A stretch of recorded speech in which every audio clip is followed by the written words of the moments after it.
Most people shop cheap trucks the wrong way. They chase badge prestige, bigger towing numbers, or whatever looks toughest on the lot, then miss the pickups with the best long-term math. This list is not about fantasy deals or rusty junk. It is about 6 trucks the market keeps undervaluing because they look older, weirder, simpler, softer, or just not cool enough anymore. In 2026, these are the year ranges and powertrains that still make sense if you want the lowest buy-in, easy part support, and real work truck durability. Stay close, because number 1 is the truck people call outdated, right before it outlasts the trendier stuff they paid too much for, and keeps your wallet calmer for years. Number 6, 2006 Chevrolet Avalanche. This is the weird truck people laugh at, right before they realize it may have had a calmer life than the same year Silverado sitting right next to it.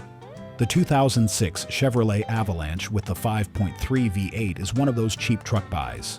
The market still does not price correctly, because buyers see the body cladding, the SUV roots, and the midgate, then decide it is some fake truck for suburban dads. That lazy thinking is exactly why this thing can still be a steal in 2026. Depending on trim and condition, a lot of them land around $5,700 to $7,300. And for that money, you are buying old-school GM truck bones with a very different ownership story than many cheap half-tons. A lot of Silverados from the same era got worked hard. They hauled trailers, got overloaded, lived in job sites, and spent years with a driver who thought maintenance was optional. The Avalanche often had a much softer life. These were family trucks. They hauled kids, plywood, mulch, luggage, and the occasional appliance. Not 10 years of contractor abuse. That matters.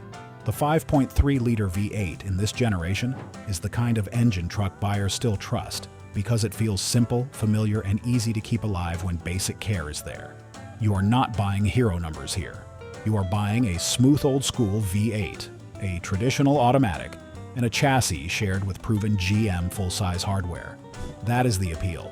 The midgate also makes the truck more useful than people admit. It can haul longer items without forcing you into a crew cab. Long bed. You do not actually want to park every day. That flexibility is one more reason these can make sense for a homeowner, a small landlord, or a weekend project guy who wants one truck to do everything without feeling like punishment on the highway. The ride is more comfortable than many cheap work trucks. The cabin is more useful than buyers expect, and that is why so many people overlook the actual value. They are shopping for an image, not math. Compare it with the same money half-tons, and the Avalanche starts looking even better. At this price, many cheap full-size trucks have ugly service histories, worn interiors, beat-up beds, and tired suspension from years of hauling. The Avalanche may still have wear, but the odds of finding one with a less brutal past are simply better. One more thing buyers miss is parts support. These old GM trucks share enough common hardware that basic service items, brake parts, cooling pieces, and suspension bits are still easy to source in most towns, which keeps small repairs from turning into weekend disasters. Now, you still need to inspect it like a serious buyer. Check the midgate seals carefully, because water leaks turn clever design into a daily annoyance.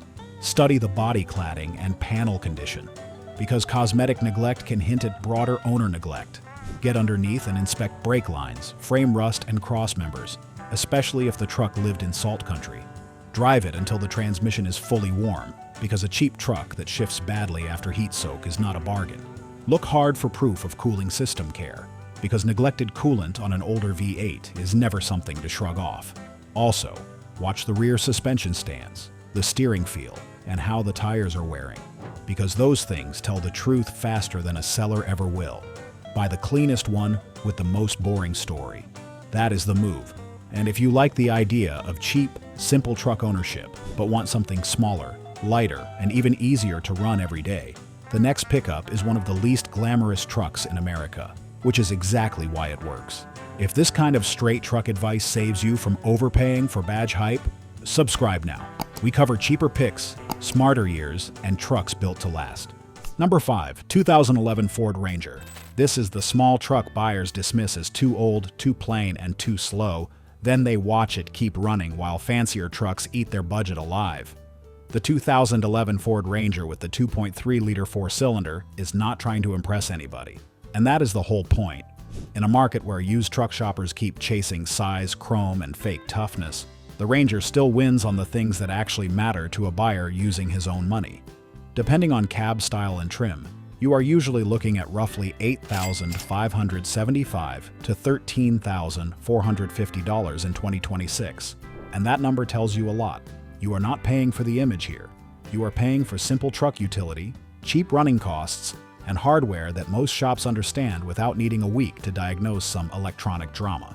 This is the truck for the landscaper who needs a bed, the delivery guy who wants to keep fuel spend under control, the hardware store runner who loads bags of concrete and fencing on weekends, or the homeowner who just wants a pickup that fits normal life. The 2.3-liter four-cylinder makes about 143 horsepower, so let us be honest. This thing is not fast. Good. Honesty is part of the value. The Ranger does not tempt buyers into pretending it is a race truck or a luxury truck. It stays in its lane, and that lane is cheap, reliable, everyday work. Fuel economy around 19 city and 24 highway also helps the math, because full-size trucks can look like better deals until you start feeding them every week. The Ranger is lighter, easier to park, easier to turn around, and easier to live with when your truck is a tool, not your personality. That matters more than a lot of buyers admit. It also helps that the Ranger feels honest from the driver's seat. The controls are simple, the bed is useful, and the truck never tricks you about mission, keeping expectations healthy and ownership calmer. Compared with the same money full-size trucks, the Ranger usually loses the parking lot contest and wins the ownership contest. The bigger truck may have more towing or a louder image, but it will also usually cost more to fuel, more to fit in a city, and more to sort out once the front-end tires or cooling system start showing age. The Ranger is the opposite kind of buy. It is a truck you choose because you understand your real needs. On inspection, start with frame rust and bed floor condition, because compact trucks get used hard in ugly weather and under dirty loads. Check whether the bed rails, tailgate, and floor show normal use or signs of total neglect. Then drive it and pay attention to the shift feel, whether it has a manual or automatic transmission. You want clean engagement, no slip, and no ugly delay. Look for proof that the cooling system was not ignored, because simple trucks still hate overheating. Check front suspension wear, because older Rangers can start talking through clunks, wandering, and uneven tire wear when bushings and joints get tired. Also, listen for wheel bearing noise and read the tires carefully, because cheap trucks often hide neglect in plain sight. If the story is boring, the frame is solid, and the little four-cylinder feels healthy, this truck still makes terrific long-term sense. And the next one gets ignored for the opposite reason, because it is more comfortable, more clever, and too many truck buyers still think practical means weak. If you want more honest breakdowns on used trucks, real value, and the engines worth trusting, subscribe and stay here with us. Number 4. 2013 Honda Ridgeline. This is the pickup truck that truck guys keep insulting while practical owners quietly keep them forever. And that is exactly why it belongs on this list.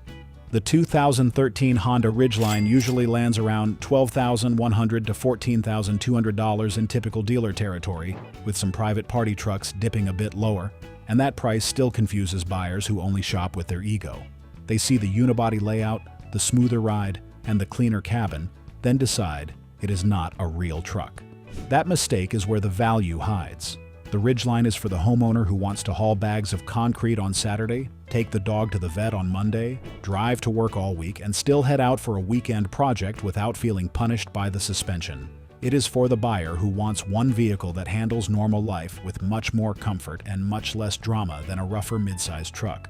The whole reason this thing ages so gracefully is the exact reason truck snobs dismiss it.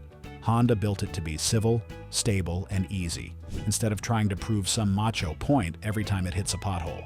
Under the hood, the 3.5-liter V6 makes 250 horsepower and 247 pound-feet of torque, and it works through a 5-speed automatic with Honda's variable torque management full-time 4-wheel drive system. That is not the setup for serious mud abuse or giant trailer duty, and we should be honest about that.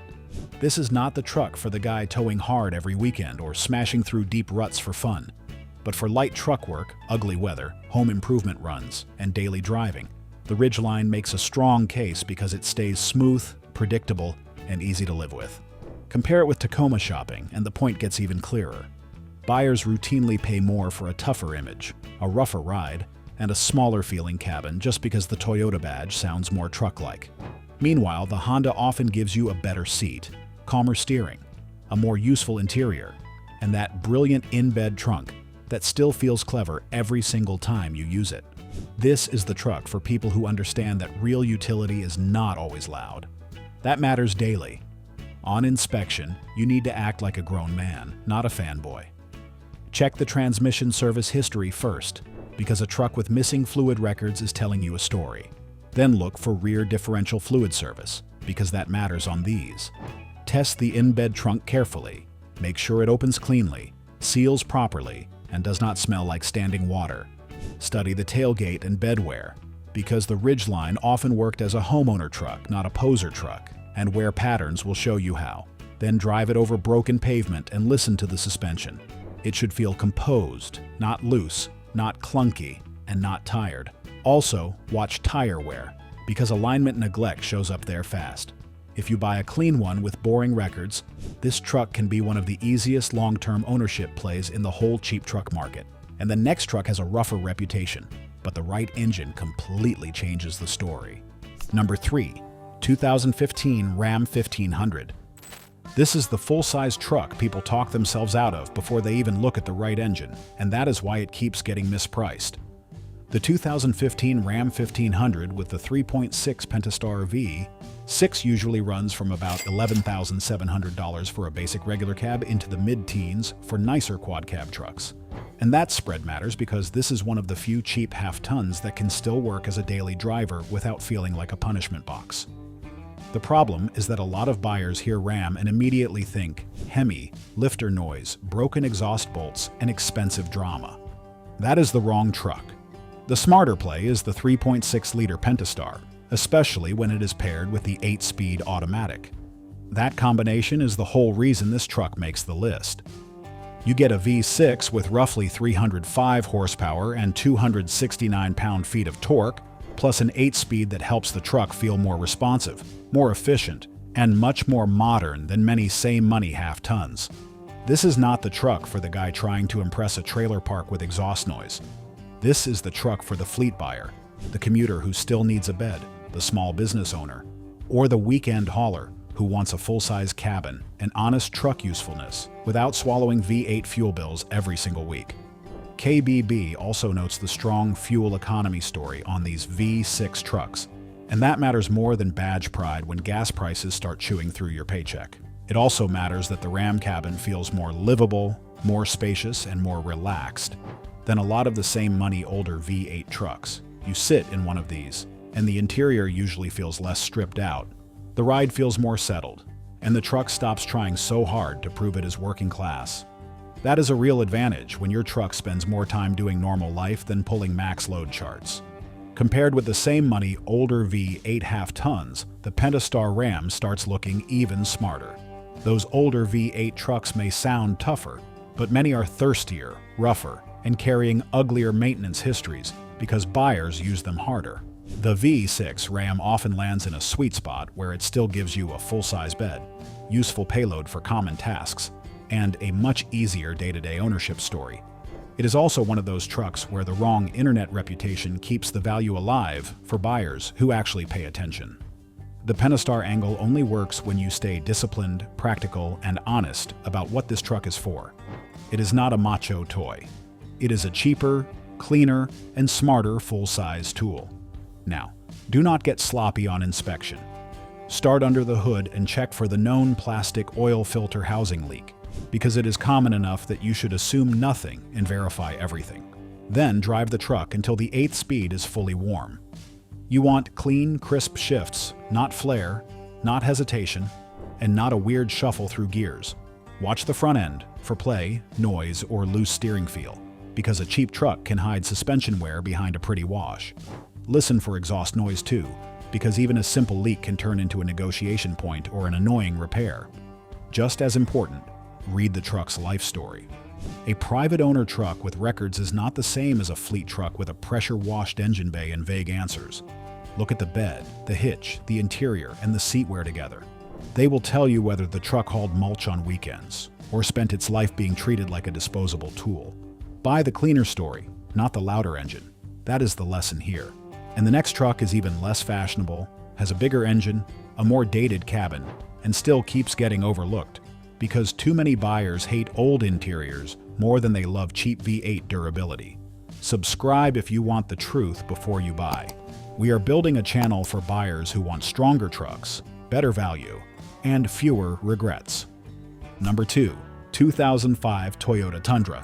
This is the Toyota truck buyers overlook because they are too busy paying the Tacoma tax or chasing newer giant half-tons that look tougher in a parking lot, but do not always make better long-term sense. The 2005 Tundra, with the 4.7 V8, is one of the sneakiest cheap truck buys left in America because it sits in an odd spot. It is too old to feel exciting, too small to impress modern half-ton shoppers, and too ordinary to pull in buyers who shop with emotion first. That is exactly why it still works.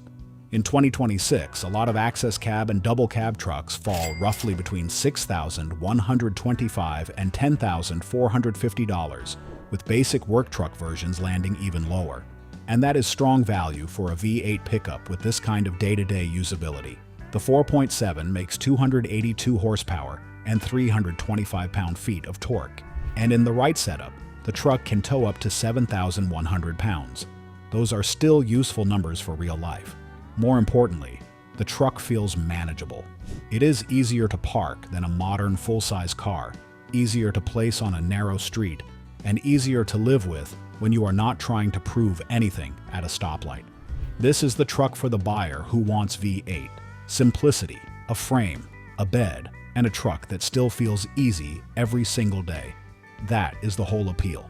The ownership story is also cleaner than a lot of the same money domestic half-tons, because the first-generation Tundra built a reputation for calm, steady, low-drama service when maintained the right way. I am not calling it magic, and nobody should. This is a long-haul truck when serviced, not some invincible myth. The timing belt is part of that reality, and buyers need to treat it like routine ownership, not a reason to panic. If the belt and water pump were done on time, the issue becomes normal maintenance history, not a deal breaker. Another reason this truck keeps making sense is balance. It has enough payload and enough towing for normal trailers, small campers, landscaping gear, and weekend renovation runs. But it never grows into the kind of oversized truck that starts making grocery trips and city parking feels stupid. That middle ground is a hidden advantage.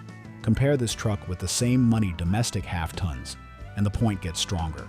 Yes, those trucks may offer a bigger cab, a bigger stance, or more swagger, but many come with rougher lives, thirstier engines, or a much less settled ownership record. The Tundra wins because it feels honest. It does normal truck jobs with a V8 soundtrack and a more manageable footprint, and a lot of grown buyers appreciate that more than size theater. On inspection, frame rust comes first. Do not get romantic about a clean hood if the underside looks like a shipwreck. Then look for timing belt and water pump records because paperwork matters here. Check the exhaust system, especially if the truck lives in salt states. Feel the front end for looseness or clunks, because suspension wear tells the story fast. Then study the cooling system history with an adult eye, because overheating neglect ruins good engines. Also, check how the steering centers after a turn, and whether the brake pedal feels steady, because cheap trucks often hide front-end issues behind new tires and a fresh wash. If the records are boring, the frame is solid, and the truck tracks straight, this old Tundra still makes tremendous sense. And number 1 is newer, rougher inside and less refined, which is exactly why it remains one of the best cheap truck buys in America. Number 1. 2014 to 2017 Nissan Frontier. This is the midsize truck people complain is outdated, right before they realize that outdated is the whole advantage. The 2014 to 2017 Nissan Frontier with the 4.0 V6 is the broadest Goldmine buy in this entire cheap truck market because the platform stayed old, simple, and completely unglamorous for so long that buyers kept passing it by while looking for something flashier. That is the opportunity.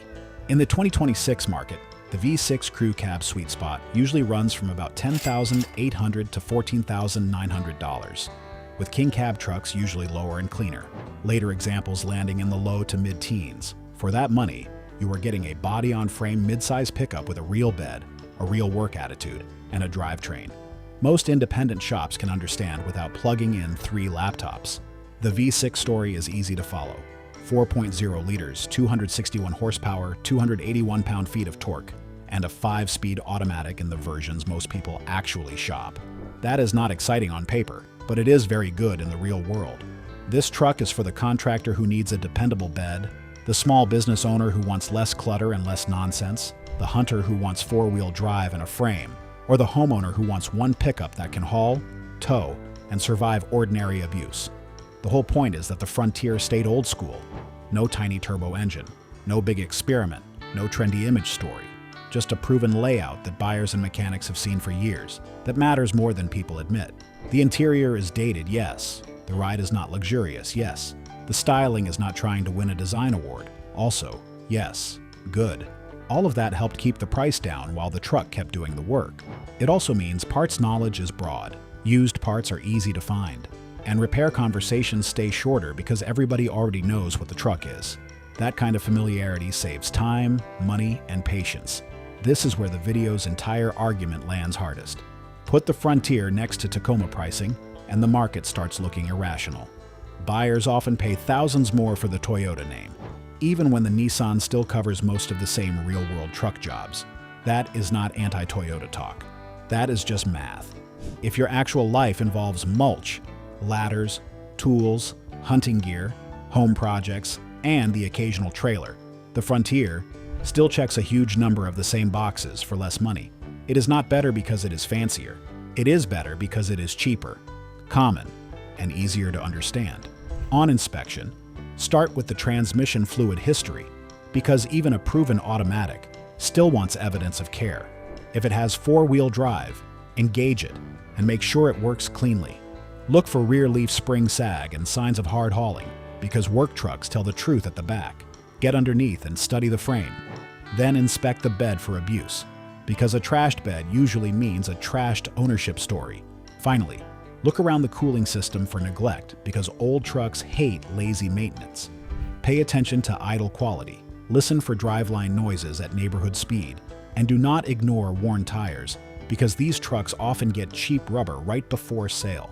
This Frontier takes number 1 because it is cheap enough, strong enough, simple enough, and common enough to be the easiest recommendation for a buyer trying to beat the market instead of impressing it.